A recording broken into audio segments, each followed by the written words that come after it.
What's up everybody, I'm Logan from Sleepopolis.com and today I'll be updating my review of the DreamCloud Mattress. I'll cover what it's made of, run some tests, and finally give my pros and cons, but to start I'm going to talk about what it feels like.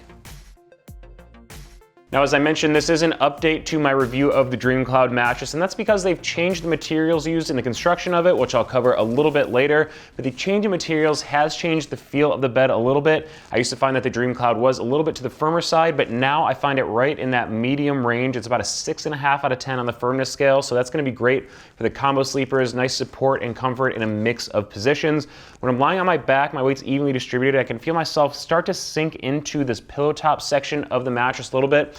I still think there's good support for the hips in this position. I was really comfortable while lying on my back. If you are a back sleeper, I think you will also like the DreamCloud. Now, rolling around, things like that, you will feel yourself sink into the pillow top. Like I said, there's some foam there, memory foam, so you'll feel a little bit slower response in that, but there are pocketed coil supports, so you get some good bounce. I definitely did not feel like I was stuck at any point when I was rotating between positions on the DreamCloud. And when I rolled onto my side, I felt that there was a really nice ability to sink in for pressure relief. I didn't feel any pressure points at the shoulders, the hips, anything like that. So again, back sleepers, side sleepers, I think you're going to enjoy the DreamCloud mattress, especially if you switch between the two. There's good mobility here. Now, rolling onto my stomach, I did feel my hips sink into the mattress just a little bit in this position, cause you to wake up with some aches and pains. So if you are a really strict stomach sleeper, you might want to look for something a little firmer.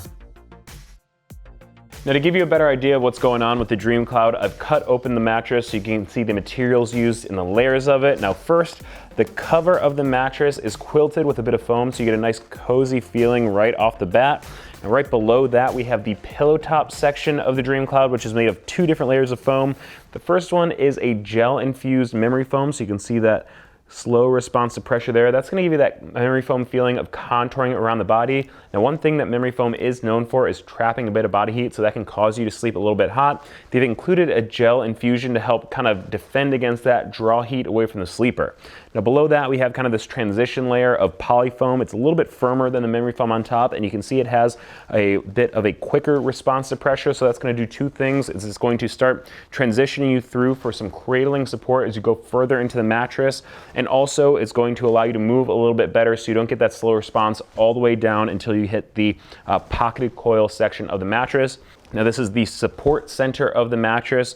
Pocketed coils give you some nice bounce. You can see that there. And also, they are individually wrapped, so they're going to feel a little bit different than the traditional inner springs you might be used to. They move independently, so they give you a little bit more motion isolation than a traditional inner spring mattress. Now, instead of just taking my word on what the DreamCloud feels like, I like to run a few tests on all the mattresses I review so you can get a more objective look at these beds.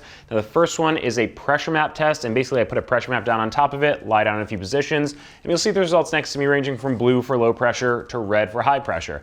Now, my back, again, my weight's evenly distributed in this position, so you can see it's blue across the board. That's what I was expecting to see. And it's just good to see the DreamCloud kind of performing up to the standard there. Now, the interesting part of this test comes when I start to roll onto my side. Now, with some of the firmer mattresses, you'll see the shoulder and hip area spike into a yellow or even red range. That's because firmer mattresses are tough for side sleepers. You get a little jammed up, and you can start to have pressure points forming in those positions. Here on the DreamCloud, we do see it go up into the green range, but I'm going to say that's pretty acceptable for the side sleepers out there. It's not the plushest feeling. If you're really looking for kind of that enveloping feel on a mattress, you might want to find a thicker memory foam mattress, but I'm going to say for most side sleepers out there, you're going to feel pretty comfortable in that green range here on the pressure map. Now, rolling onto my stomach, again, we see blue across the board, but I don't think this really tells the whole story. Again, I did feel my hips kind of sink into the mattress a little bit, so you're going to want to be careful if you are a really strict stomach sleeper. If you are kind of a combo stomach sleeper, I think you're going to be okay for rolling on your stomach part of the night, but really strict stomach sleeper is going to want to find something maybe without the pillow top section so you don't sink so far in. Now, another test that I run is a bounce test, and basically this is going to check the mobility on the mattress. If you're someone who rolls around, changes positions, you might not want to feel stuck in the mattress like you're kind of fighting against a slower moving bed, anything like that. I was pretty happy with the mobility here on the DreamCloud. There are pocketed coil support here, so you get a little bit of bounce there, and you really feel more on top of the mattress than in it. Now, finally, my last test is a motion transfer test. Basically, I put a seismometer down on one side of the mattress where you might be sleeping. That seismometer is going to track disturbance, and on the other side of the mattress where your partner might be sleeping, I drop a 10-pound steel ball from heights of 4, 8, and 12 inches to simulate someone kind of getting into and out of bed. rolling around in the middle of the night, and then I check to see how much disturbance is transferred across the bed with the seismometer. I would say that the DreamCloud did an okay job with isolating motion transfer. There is some memory foam in the pillow top section of the mattress. Memory foam tends to be pretty good at isolating motion transfer. It is a little bit of a bouncier bed, so that tends to transfer a bit of motion with each drop. So I would say overall, if your partner tends to roll around, change positions, you'll be okay on the other side. But if you do have, a dog or some kids that tend to jump into the bed in the middle of the night, you will feel it and it might wake you up. Now, if you're watching mattress reviews online, I'm assuming you also want to hear a little bit about some of DreamCloud's biggest competitors. First up is the DreamCloud versus Purple. Now, the original Purple is a bed-in-a-box, but I would say the DreamCloud has more in common with the Purple Hybrid Premier, especially the 3-inch comfort grid version. Now, the Hybrid Premier uses Purple's hyper-elastic polymer over pocketed coil structure. Now, that makes a really bouncy mattress that sleeps cool, and I really like it for the combo sleepers out there, but I will say that the Purple Hybrid Premier is quite a bit more expensive than the DreamCloud, coming in between $1,899 and $2,699. Next up is the DreamCloud versus Saatva mattress. Now, Saatva makes true inner spring mattresses. These are not bed-in-a-box options. They use a coil-on-coil structure.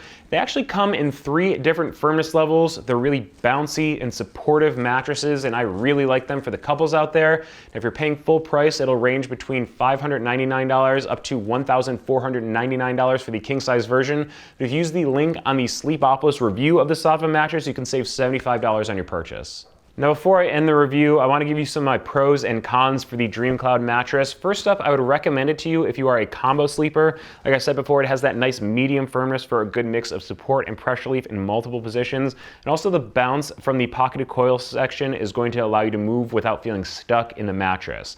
Now, I would also recommend it to the couples out there. I think it did an okay job on the motion transfer portion of the review. And something I didn't mention before is that I was actually pretty impressed with the edge support of the DreamCloud. So it's going to allow you to sleep all the way to the ends of the bed, make the bed feel a little bit bigger, which is really great if you're sharing the DreamCloud with somebody else. And finally, I gotta say, I think the DreamCloud is a really great value buy. For what you're getting, you're actually paying a pretty low price to compare to some of its biggest competitors. Now, some of my cons, complaints, reasons I would say the DreamCloud isn't for you is if you're a strict stomach sleeper. I think the pillow top just makes it a little bit too soft. Your hips are going to sink into the mattress, and over time that can cause some aches and pains in your lower back. And also, if I'm nitpicking a little bit, I would say that the DreamCloud might sleep a little hot thanks to the memory foam and the comfort layer. Now, if you are interested in purchasing a DreamCloud mattress, I want to give you some of their company policies. First up, there is a 365-night trial period, so you can have it in your home for a year, deciding whether you want to keep it or send it back. Shipping is free. It will arrive compressed in a box, so you want to let it decompress for a few hours or even overnight before you sleep on it, so you get the full support and feel of the mattress. And finally, there is a lifetime warranty on the DreamCloud. Of course, you want to check out exactly what that covers on their website, but I would say that's definitely well above the average of the 10-year warranty we normally see for the bed-in-a-box market. Now, in terms of price, the DreamCloud ranges from $699 up to $1,199 if you use the link in the description below to get the Sleepopolis discount. So that's it for my review of the DreamCloud. If there's anything I didn't cover, just leave a comment below. Now, if your mattress search continues, you can Google Sleepopolis and Best Mattress to see my top picks there. Also, be sure to follow us on social media so you don't miss any of our sleep news or giveaway announcements. And head to sleepopolis.com for all of your sleep needs.